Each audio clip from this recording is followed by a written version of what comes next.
இருக்கிறது. தண்டாலுங்கிறது இது இப்படி 2 சாணம் வச்சுக்கணும் பார்த்துங்க. முதல்ல கழுத்துக்கு எக்ஸசைஸ் பண்ணிக்கணும் நம்ம. தண்டால் எடுத்துக்கு முன்னாடி ஆமாம், இந்த கழுத்துக்கு வந்து இந்த பக்கம் ஒரு 10 அந்த பக்கம் 10 அது மாதிரி பண்ணிக்கணும். பண்ணிவிட்டு அதுக்கப்புறம் இந்த காலை இப்படி வச்சுக்கணும் பார்த்துங்க. இப்படி உள்ளே கொண்டு போகணும் பாடியை. 1 2 3 அப்படி எழுந்திருக்கணும். இதுதான் தண்டால். ஓ, இதுதான் ஒரு தண்டால் கணக்கே. இதுதான் நான் எடுப்பேன். இது வந்து டிப்ஸு. இது பிரச்சனை. இதுதான் தண்டால். இதுதான் உடம்புல எல்லா இடமும் இளமை நமக்கு தக்க வச்சுக்கிறது தான்.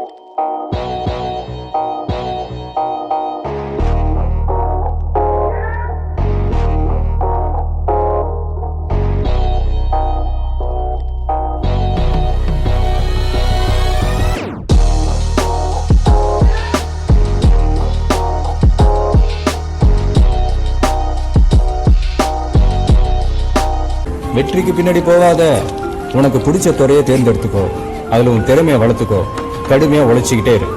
வெற்றி ஆட்டோமேட்டிக்கா உன் பின்னாடி வரும்னு சுவாமிஜியே சொல்லியிருக்காரு.